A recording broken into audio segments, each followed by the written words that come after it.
Welcome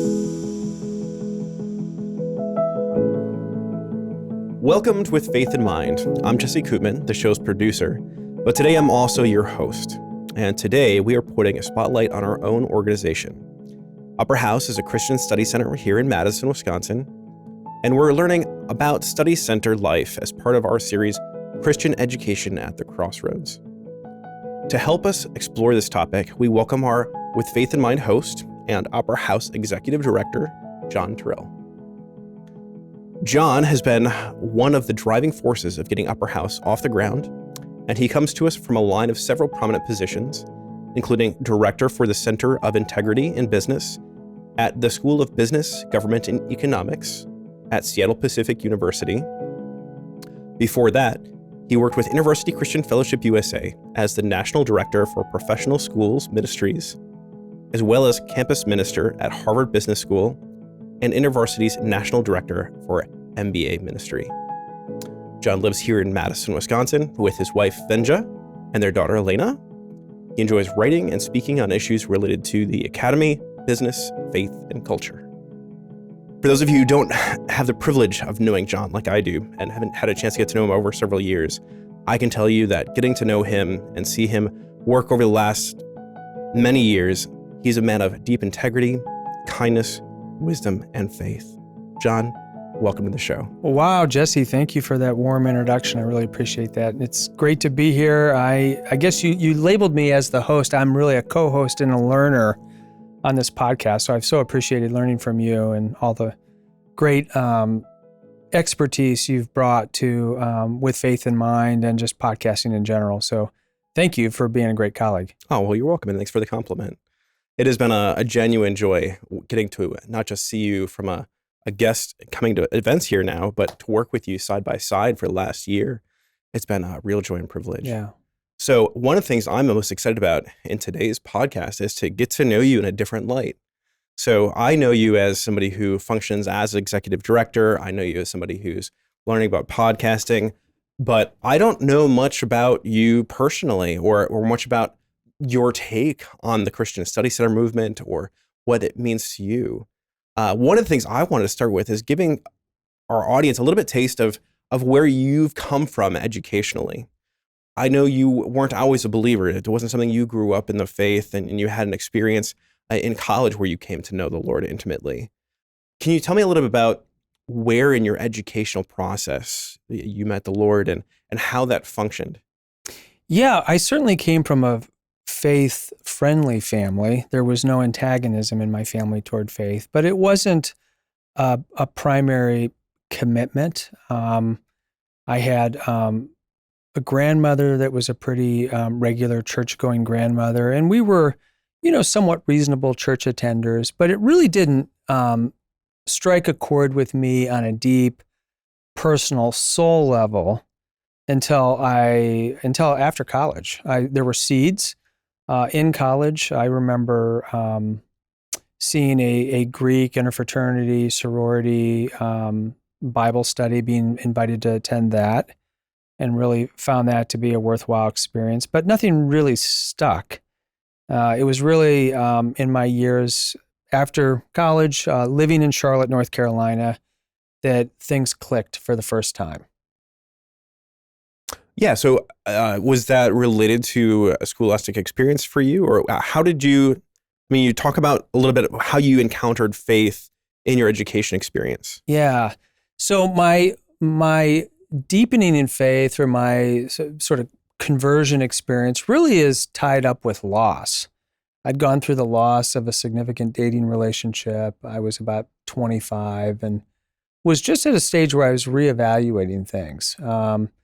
So my immediate kind of draw to the church and to a life of faith was through loss, and then the warm friendship and fellowship of a group of guys that invited me into their Bible study. And these were guys that were very integrated from a faith professional practice perspective.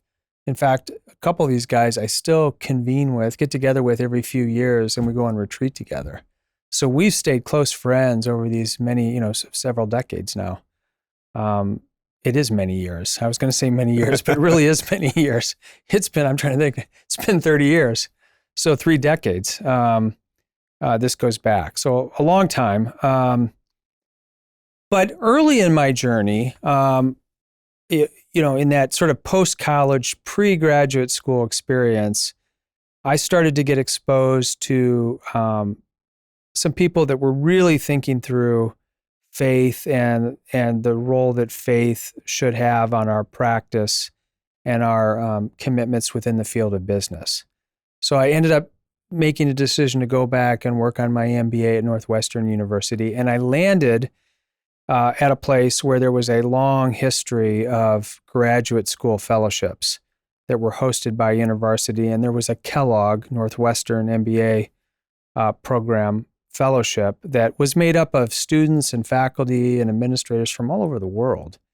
And this was a group that was very international, very ethnically, racially diverse, and really asking deep questions about what does it mean to be a Christian in business? And how will that influence and affect the way that I lead others, how I follow, how I think about my work, how I think about my customers, everybody up and down the supply chain, value chain, and just asking deep questions. So I was exposed to a study center-like experience through InterVarsity Grad and Faculty Ministries. And that was early, and the first year or two of my spiritual deepening Christian journey. And that really turned me on to the possibility and the importance of deep integration of faith, learning, and practice, which are values or ideals that are really important to the study center movement. Yeah, let's lead into that. So we're here to talk about the study center movement and Upper House specifically, and the kind of in the topic of Christianity at the crossroads. Where do you see study centers fitting into the crossroads concept? So we've talked about in this series about a lot of different approaches to Christian education. What makes Christian study centers work? Why are they different? What gap in the model do they fill, or what need do they meet that's not being met in some of the other models? Yeah, I think study center. Well, first of all, I need to sort of, and I think our listeners will be well aware of this, but there are major shifts in the tectonic plates of higher education these days. So you have changing demographics. Yeah.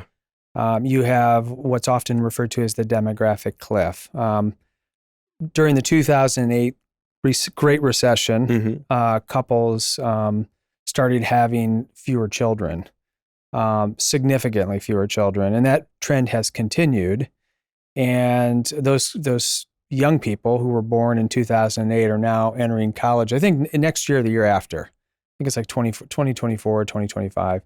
So we're just approaching this drop-off on birth rates. And so there are fewer students, and therefore there are fewer Christian students. And so you're finding contraction across higher education more broadly, and then in Christian education. And then just people have been asking these questions for a number of years, but that is, what is the value of an education or a Christian education? Is it worth the money? And so you have a lot of financial, economic pressures as well. And I think in the long run, all of this will be good. It'll force, institutions to really think through what it is that they offer and to get really clear about their value proposition. But right now, there's a great shakeout that's taking place. Well, study centers step into that, and they offer, in many respects, the best of Christian education in a public or private, secular higher education context. So if you could take your best model, think of your favorite Christian college. I'm not going to name names, but there are hundreds, literally, of Christian colleges in this country, and many of our listeners will have one that stands out to them. Think about that, the value that institution brings through mentoring capacity, through worship experiences, through deep integrative learning, faith, speaking to the academic disciplines and the academic disciplines speaking to faith. Imagine all of that plopped into a flagship public university where you get all the benefits of a huge world-class, massive university. That is the melding of the best of two worlds, right? And so study centers are at that crossroads. They have those deep connections in Christian colleges and universities.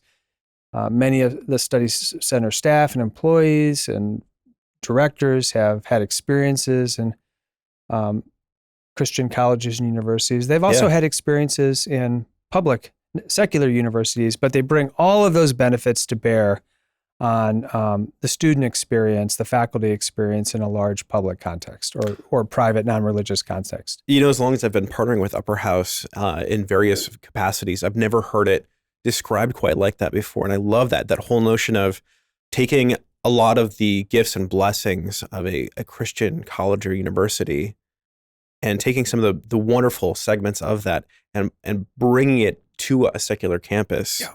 And I mean, it's not going to be quite the same thing, obviously, because you can't integrate with the faculty necessarily directly. You can't have direct lineage over to their curriculum. But the fact that you can be on campus and providing offerings for people who are looking for it is really cool. And I've really thought about that way, is you're really providing a Christian college experience in a way at a secular university. Yeah, and one of the ways this is punctuated is the study centers actually own property. Mm-hmm. This is a significant difference from the parachurch ministries. And again, I'm a big believer in parachurch ministries. I'm a product of one, and I worked for one for 10 years. So I was on university grad and faculty ministry staff for a decade. And so I've got deep investment there. But the study centers are a little different because they actually often, I think in almost all cases, own property or rent property on or adjacent to the campus. And they become a real hosting site of lots of campus ministries. They offer their own programs. They're a real center of welcoming and become a physical crossroads of lots of currents of traffic. And so they begin to take on an identity much like a campus building. You literally, if you're here at UW-Madison, we're right on East Campus Mall. We're at the crossroads of University Avenue and East Campus Mall, which is really the heart of the old part of campus. And so we're right there. In fact, it's a problem. You can't find parking here, especially on a game night. We're so close.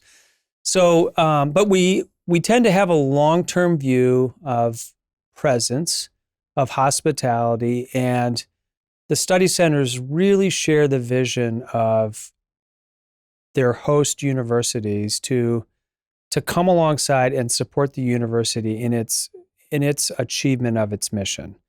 So we really cheer on the University of Wisconsin. Yeah. We want the University of Wisconsin to be to reach all of its aspirations and ideals, and so much of what happens here is good. The investment in students, the quality of the training, the commitment to education, the commitment to serve the state. All of these are amazing things that we get behind. And we leaven it a bit or a lot with our Christian perspective. But we're here for the long term, and we're invested for the long term. So, John, you've had a pretty diverse Christian experience yourself in terms of your educational life. You have gone through public universities, you've gone through private universities, you've worked with Christian college. Can you give me a little bit about the insights as you've had somebody, or you've been somebody rather, that's walked through each aspect of that? We're talking about Christian education at the crossroads.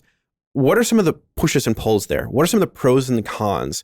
And then let's apply how that integration works with the study center. So what are some of the pros and cons of the secular, private, and Christian models that you've experienced personally in terms of your education? Wow, that's a really good question and a big question. It is. Let's define that a little bit. So let's start with just looking at your public education.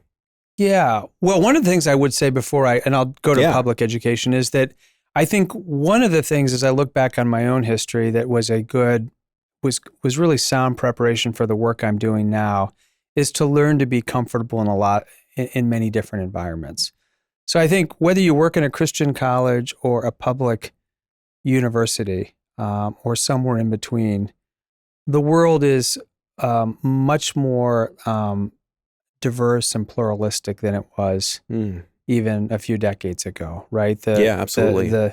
The kinds of forces that swirl around, and I think, for the good, right? We have just more international students. We have more students of color. We have, the world has really truly come to our doorsteps, right? And we have gone out into the world. So there's just kind of this wonderful mixing of people and cultures that I think has even progressed over, the last few decades. So I think as I look at my own background, it was good training ground for a study center because at some level I had to learn to be fluent and agile in those environments. And so that's been helpful. With respect to a public university, what's the benefit or the benefits and challenges of that environment? Mm-hmm. I think the challenges would be that you are confronted with a lot of ideologies, a lot of different views about what constitutes the good life, or what constitutes life in general, or morality or ethics, or even a vision of vocation or profession. What it means to be a person who is working. How do we even look at our work? Is it an occupation? Is it a career? Is it a vocation? I mean, all of these things are going to be a bit different, and you can get all levels of meaning and integration at a public university. So it really depends on the people and the outlook and the perspective. But I do think you're confronted with maybe more visible and contrasting worldviews or kind of ideologies, maybe at a large public university or a non-religious institution. Yeah, and I think that has pros and cons with it, right? I mean, so we learn about those things, and if we're sheltered and we're not able to experience and see some of these things, it's hard to know how to interact with them when we are exposed to them eventually in our professional lives or in other contexts. So I think there's some positives there too, but then what are some of the struggles that are inherent in that? Do you see there being struggles to maintain your faith in that in the young people? Do you see where that's a challenge? How do you look at that overall, where there's obviously pushes and pulls there's positives and negatives? How do you see that for students play out? Yeah, I think for students it can be a challenge because they really they are influenced deeply by their faculty and the instruction of faculty and the kind of environment that faculty create in the classroom for the expression of ideas. Mm-hmm. And I think there are times, and again, I didn't feel this so much, but I was in college, a lot of years ago. But I do think that it can be, and this is often described to me, and maybe I've had some experience with this too in grad school, which is a few years closer to my age now. That you will feel that opposition. It's hard to, at times, to sometimes out yourself as a person of faith, or bring a distinctly faith perspective to bear on an academic or professional issue. So I remember in business school discussing cases, and we would happily invoke Kant and other philosophers, but Jesus of Nazareth would not have been probably as welcomed at the table of ideas. Yeah. And so you just find that it's harder to express who you are and why you think about the things that you do. Peer pressure is really intense. Mm-hmm. And so I think you can feel it from your colleagues as well. So I think a lot of students just struggle with being authentic and bringing their whole selves into the classroom. Some faculty in non-Christian colleges and universities welcome that, do a good job of inviting students to bring their whole selves to bear on their classroom conversations and discussions. Others don't do a good job. And I think that's where it feels like a bit of a rub for students. Yeah. So I know we were going to talk about the Christian side, but I think we can really just flip that on its head, right? Some of those inherent weaknesses are strengths in the Christian university, right, the Christian college. Right. And probably vice versa. Some of the strengths of getting exposure to those ideologies and understanding those contexts and cultures we sometimes miss. One of the things that we've had highlighted in other episodes that I really was excited about was hearing about the way that a lot of Christian colleges are approaching diversity these days, and they're Mm-hmm. really seeking to expand upon that. One thing I want to talk about, though, is since we're focusing on Christian study centers, and you talk about how they're a partnership with secular colleges or universities, how does that really work? How does that function? So we're on a campus, we're in a building, we have property here. How does that partnership really exist? How do students know about a Christian study center? How do they find us? How do they partner with us? And how do we come alongside the university or those students that are seeking to get Christian fulfillment in their secular university? So the study centers are all a little bit different, but I can describe our situation here, and I think it would apply at a lot of levels to other study centers. At a very basic level, we have a large space, about 17,000 square feet here on campus, and we have a lot of open space. And so we open our doors to just general student study. So we have undergraduate students, graduate students that come in and study with us every day. And we create really nice tabling space, and we host food and lots of activities during finals week. So literally during finals week, we have, hundreds of students study with us. A typical day, we might have 50 or 100 students come through the door, but literally during finals week, maybe 1,000 to 1,500 could come through the space. So we're at a very basic level, we're open for study. We're open for business, open for study, and a lot of students at the most passive level, although studying is not passive, but with respect to who passive we interaction. are, passive interaction, that would be one level. Then we host a lot of groups. So we tend to try to pitch a really wide tent here. So we work with lots of campus ministries. We invite campus ministries to benefit from our space, to host meetings here, to host small group, large group, Bible studies, all kinds of things. So we literally stack groups into the late evening hours, and the groups will do their own thing with their students that self-identify as members of their campus ministry. Mm-hmm. So all the big groups like Crew, InterVarsity, Navigators, Chi Alpha, many of them meet here regularly. So that's another way that students experience who we are. And then we host a wide array of our own programming. And the programming could vary from lectures to reading groups to learning cohorts to film discussion to music and worship experiences to we've even had theater in here. It goes back a few years, but to the visual arts. I mean, there's all kinds of ways that we seek to connect with students and faculty and community members. So students might be really actively engaged through our own programming. And then there are two other very particular things that we offer here that are really attractive to students. One is we have a pretty vibrant and enduring intern program. So at any given time, we have about 5 interns, and they work a lot of hours for us and actually are our face to most of our external guests. I mean, they're really the external handshake and sign of hospitality to most people that come through the doors. And then while they're interning, they also experience a lot of opportunities to study and to build relationships with our staff team and with each other, and they go through a formal program. And then we have a fellows program that is an intentional year-long commitment where the different classes of the fellows program meet for dinner every other Monday night, and then they break off into their individual cohorts or classrooms. What are some of those cohorts? Are they focused on anything in particular? Yeah, or? Science and technology, issues of society and justice.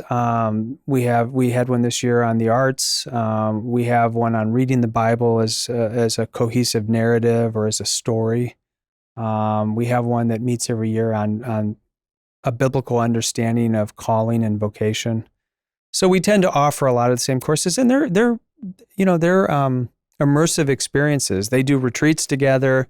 They read a lot of material together, both contemporary material and more historic material, classic material that goes back, decades or even centuries. So they're really immersive learning experiences, and we're continuing to grow that experience. So lots of different ways that students experience us. With respect to faculty and administrators, same kind of thing. We don't have them in studying as regularly, But all kinds of programming where they come, they don't have a lot of opportunities to have interdisciplinary conversations. So this is something we could talk about, but a large university like University of Wisconsin has become very segmented. Yeah. So this is a difference between the small liberal arts college and a large public flagship university. A place like University of Wisconsin, you might be in one department and work just 100 feet away from another department, and you will not have any interaction or very limited interaction. And so the faculty really enjoy getting over here because a lot of our programming and offering forces a lot of just really kind of thoughtful, interesting, interdisciplinary, faith-oriented conversations. Do you see a lot of faculty show up here? They do, and we have faculty cohorts. We're leaning more and more intentionally into engagement with faculty. We have a big faculty dinner coming up this month, where we have two speakers, and then most of the main event of the night are short speakers. One is from a Christian college. The other one is a faculty member here from UW-Madison, and they'll give short remarks, 15, 20 minutes each. And then most of the conversation is around tables, where faculty are getting to know each other and diving deeply into the issues.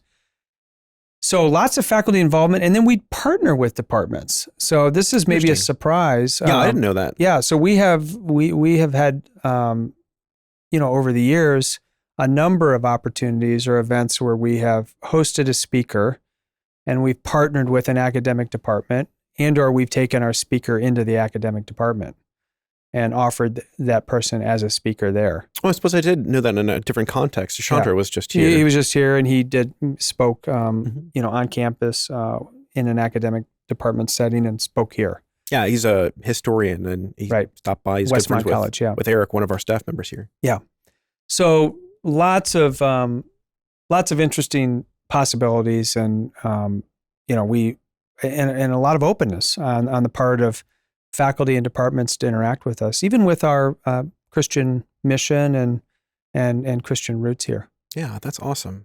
So I feel like I've got a pretty good concept for what Upper House is now and how you guys interact. Let's talk a little bit about the broader Christian education landscape and how it fits. So we've talked a little bit about the pros and cons of Christian education versus secular.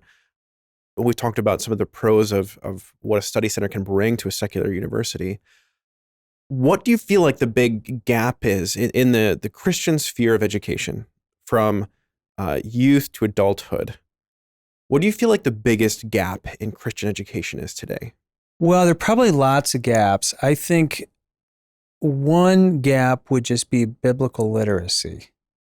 I think it used to be you could presume that people would have some understanding of the biblical narrative or characters in Scripture. So if you talked about Moses or David, people would be able to place that. Or if you talked about the Garden of Eden, they would know what happened there. Or Paul's missionary endeavors. They would have some sense that Paul was active and extending the gospel out into new parts of the world, right? And I think that has, we can't assume that anymore, that we don't have that kind of base knowledge, that sort of intellectual capital, that spiritual capital that used to provide a foundation for a shared story. It wasn't everyone's story, but it was a shared story at a cultural level. Even if you didn't sort of profess Christianity, you at least have some of that shared narrative. And I think that has diminished.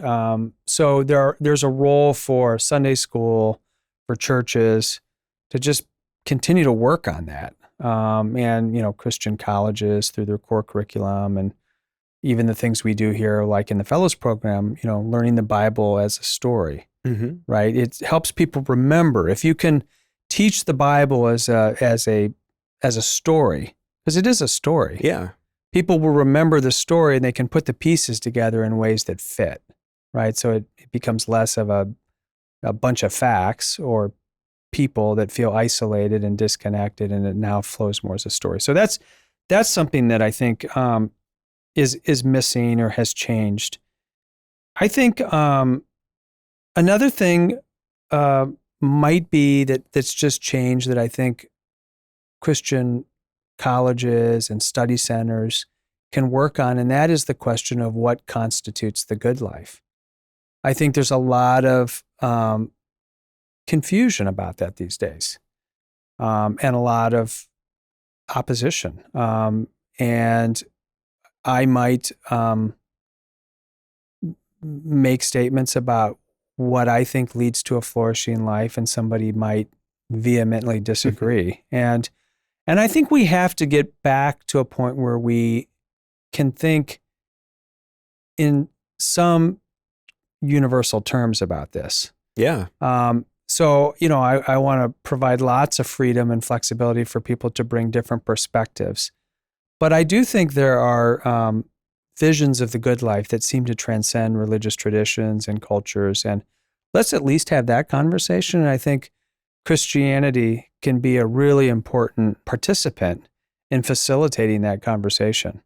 It used to be that Christian theology was the queen of the sciences, and it used to really have kind of an important seat at the table of ideas, and was an integrative force around lots of academic conversations, and that has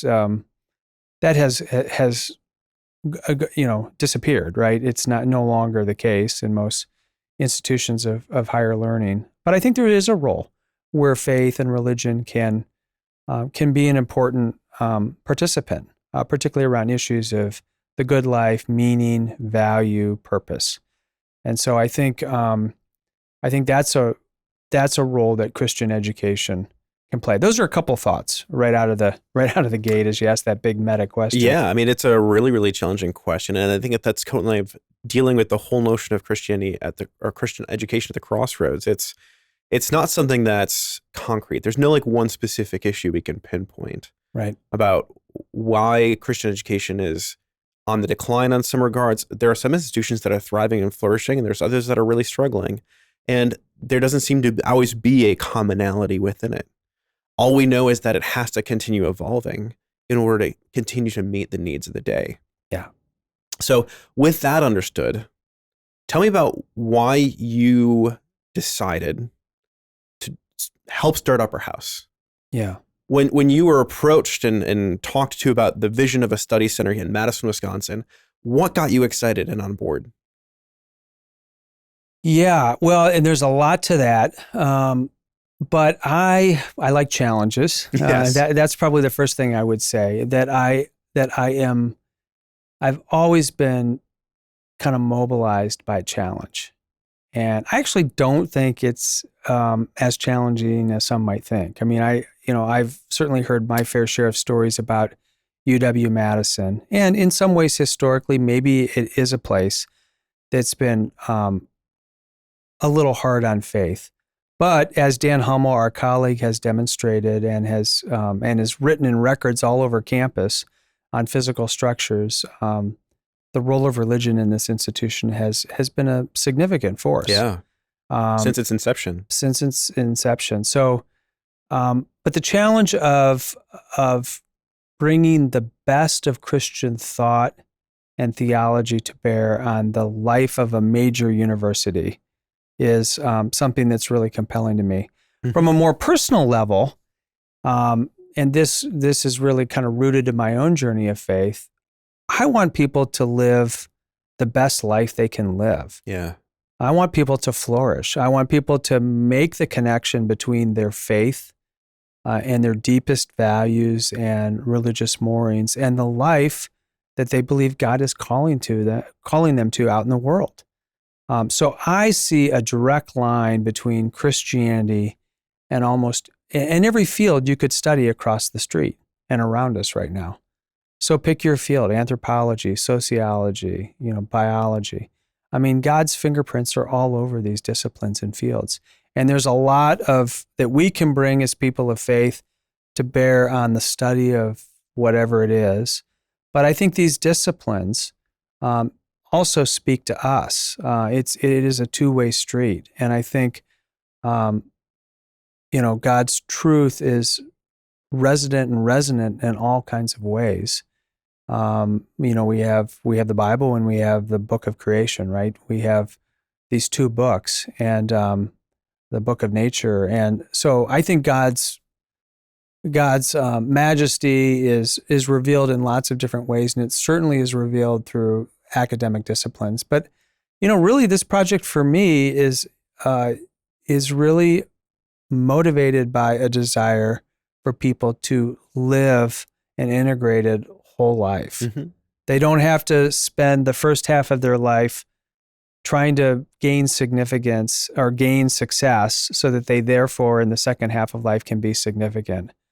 That they can live a life of significance and meaning and value and purpose and calling and vocation all the way through from day one. I love that. I love the role that we play at Upper House in kind of pushing that notion. And we focus so much on vocation here.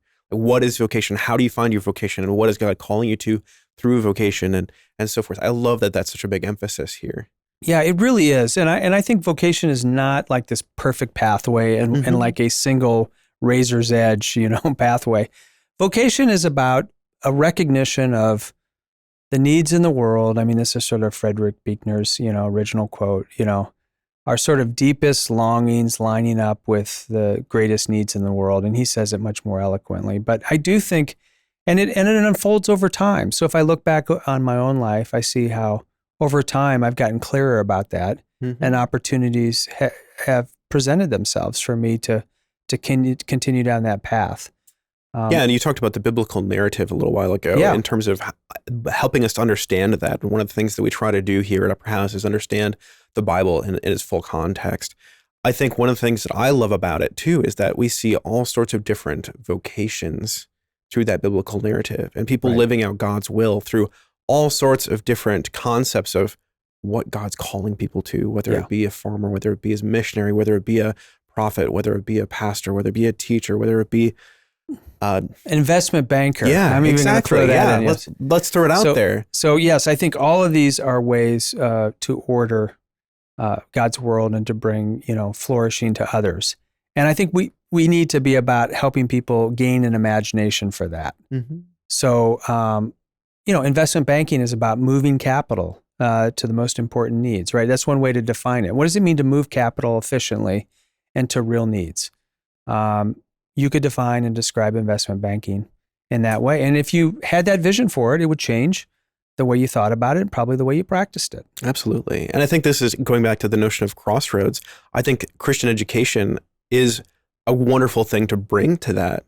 And I think that's one thing the secular university does not do well is help us to understand the larger calling. It helps us to understand a lot of the concepts and the thoughts involved. But most students these days don't take philosophy of ethics, or they don't take these courses that talk about not just how to do something, but what is the right way to do it. Yeah, and that's, I think, a value add of the study centers. That's where the Christian college meets public flagship university. I think in the professionalization of higher education, and that's across the board, that we try to help students make choices about their career paths earlier and earlier and get them on a particular pathway. And so there's less time to experiment. There's less time to take courses because we're just curious and interested. And so in many of curricula, some of those exploratory courses and semesters get forced out. And that's probably less true in the liberal art setting, but it would be more true at a place like UW-Madison. So creating spaces and places and conversations where students can ask those big questions and wrestle with philosophy and fields they might not otherwise come in contact with is one of the real values and benefits of a study center. I think that's great. How would you compare that to, say, InterVarsity or other student organizations that you've been a part of in the past or that you've partnered with in the past? How do you differentiate the two? So do you consider yourself another para-church ministry that's on campus, or do you feel like study centers are something separate and different? Yeah, I think that study centers, all the parachurch campus groups take seriously the life of the soul. I think they're all about spiritual formation at some level. I think they are also about serving. They tend to have commitments to justice and helping students see the value of service in the world. Mm-hmm. So I think that's often there as well. I think the distinctive for study centers would be the elevation of the life of the mind.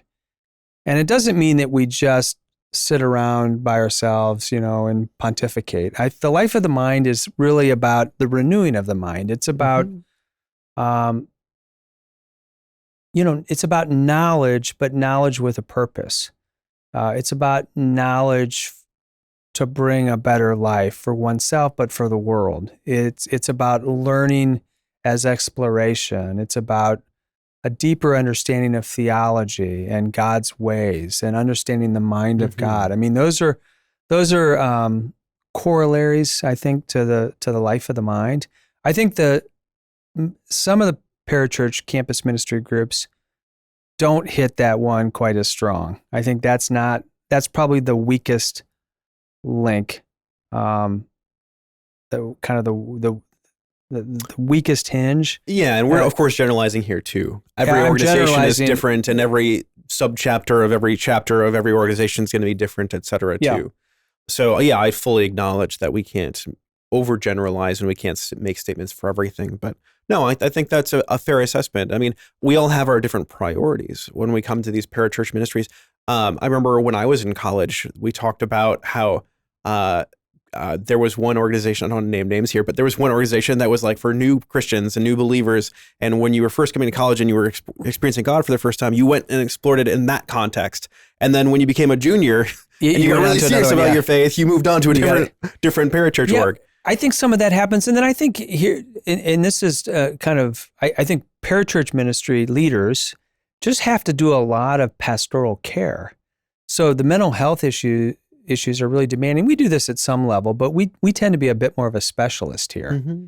And I think when you're running a sort of a campus ministry, you're caring for students pastorally, there are mental health issues, you're helping students pick up the pieces after broken dating relationships. Yeah. I mean, you're sort of, you're helping students sort through all kinds of life decisions. It's a little bit like general, like being a general practitioner, physician or something, right? Mm-hmm. You kind of have to do it all. You've seen it all.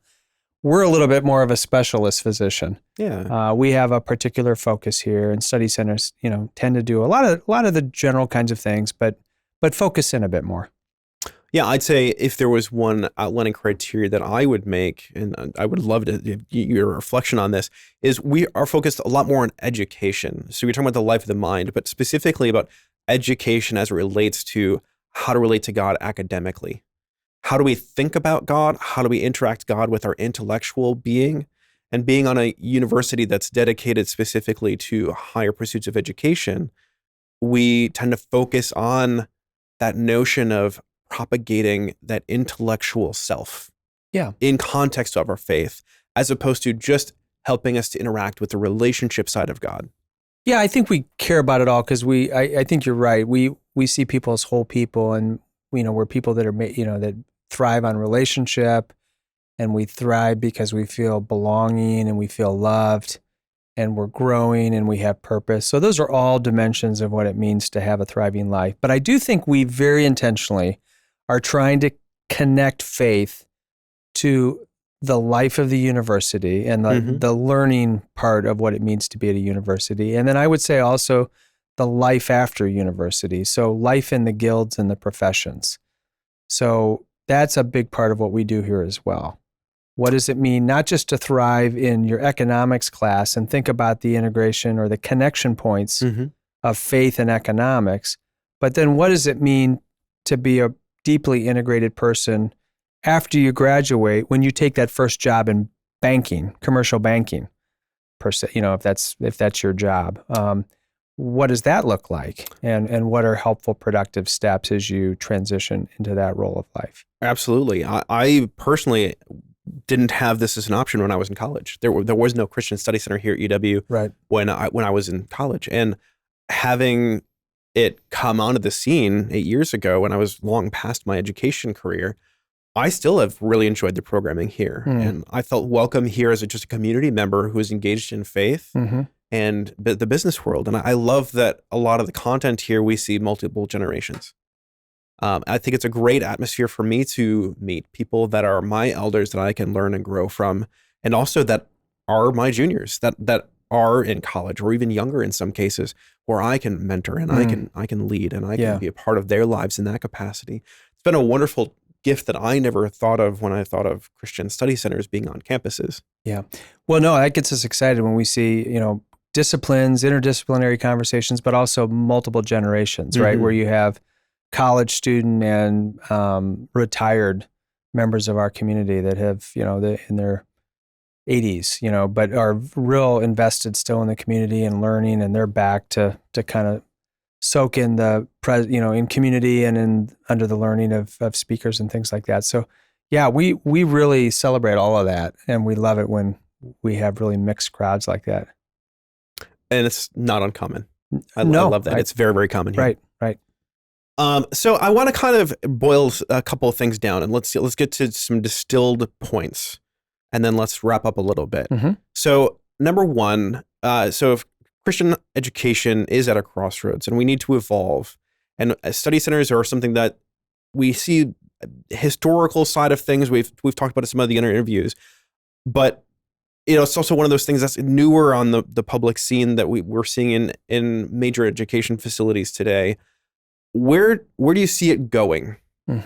So if the Christian education is at the crossroads and Christian study centers are part of that transition or that pivot point, where do you see it going? Do you see this happening more? Do you see it happening less? Do you see it shifting, changing any specific direction?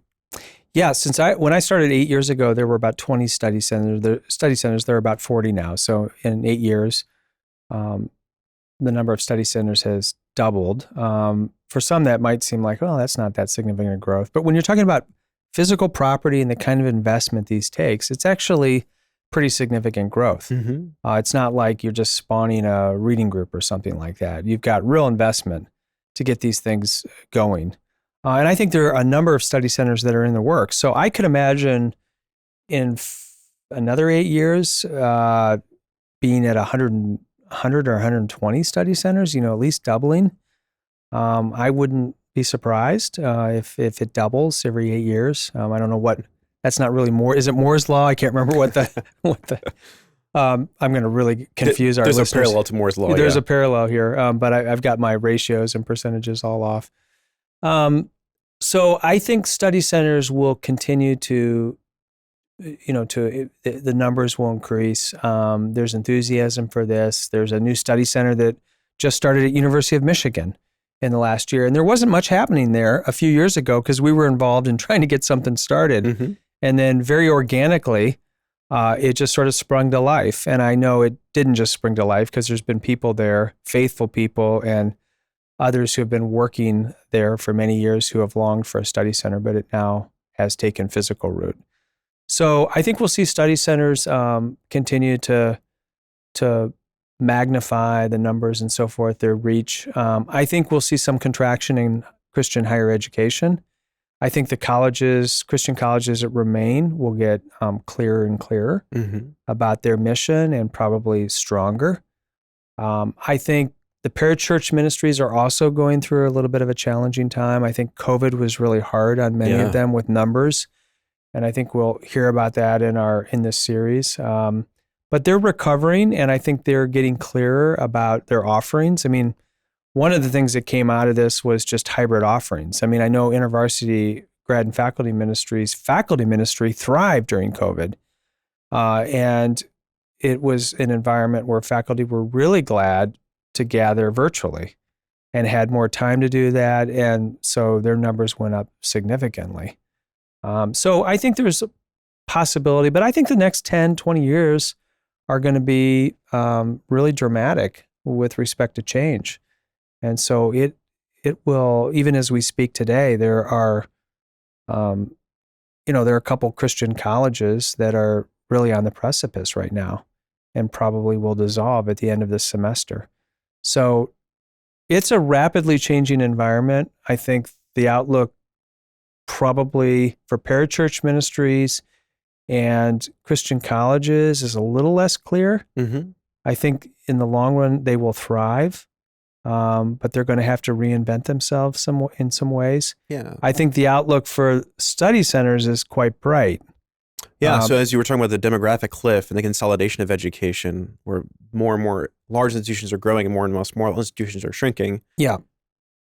Yeah. Where do people go to get their faith life filled? There are the parachurch organizations, there are churches that are campus based, et cetera. But that's talking about the crossroads and where we see study centers growing. Is that kind of the relationship you're seeing there? Yeah, I think that's why there's this all of a sudden growth and need for study centers. So I think Christian study centers really, I think one of the reasons I'm optimistic about their future is that they can really be important bridge builders.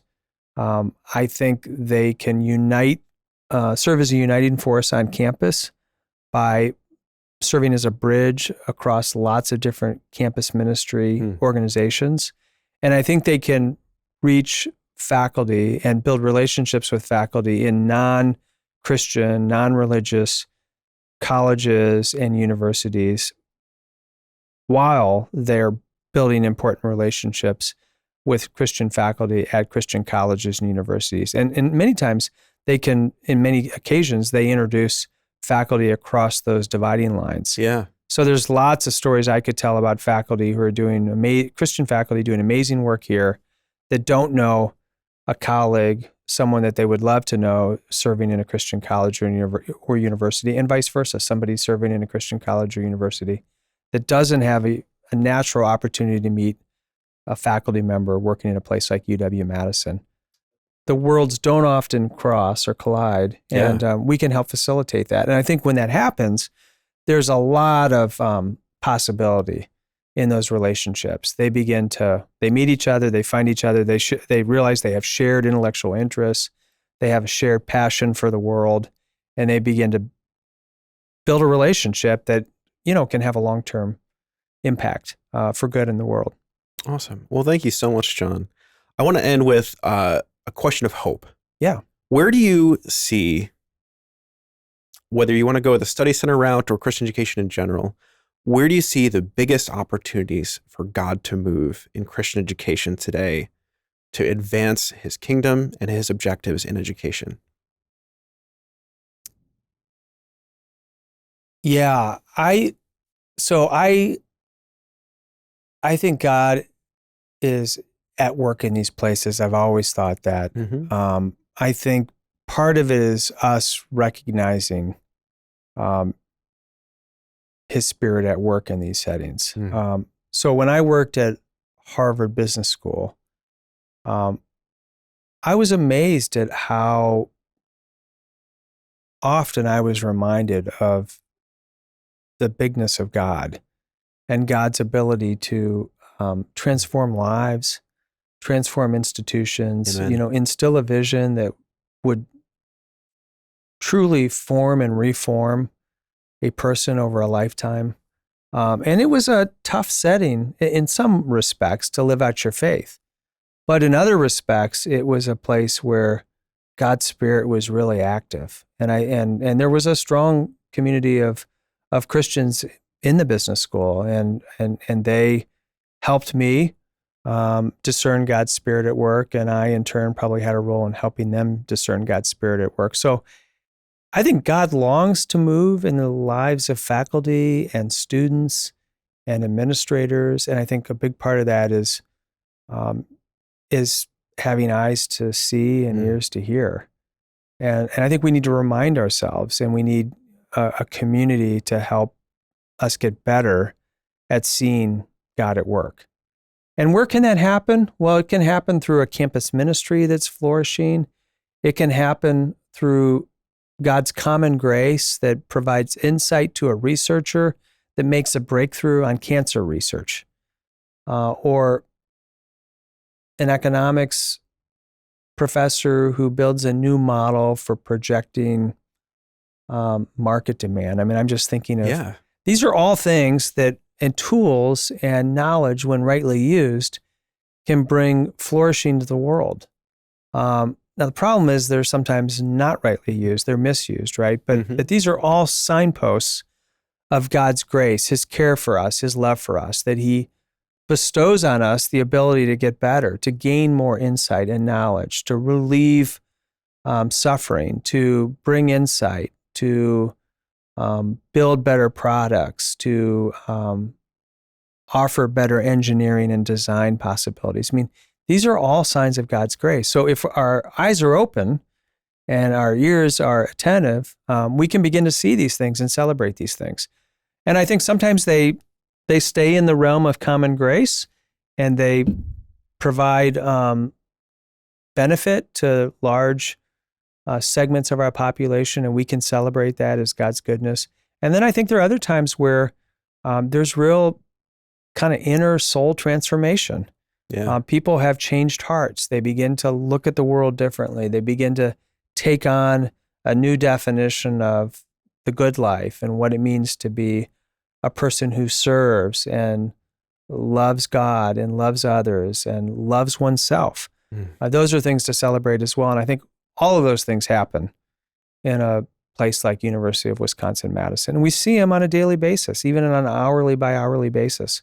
But we have to remind ourselves that God's at work in all of those things. We shouldn't just celebrate the conversion or the commitment to walk with Jesus or the deepening of one's faith to commit to a life of missionary service or whatever. Those are all things to celebrate.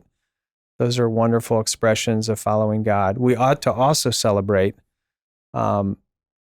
commitments to excellent research and laboratory work and absolutely life out in the professions. Those are things to celebrate. The world needs all of that.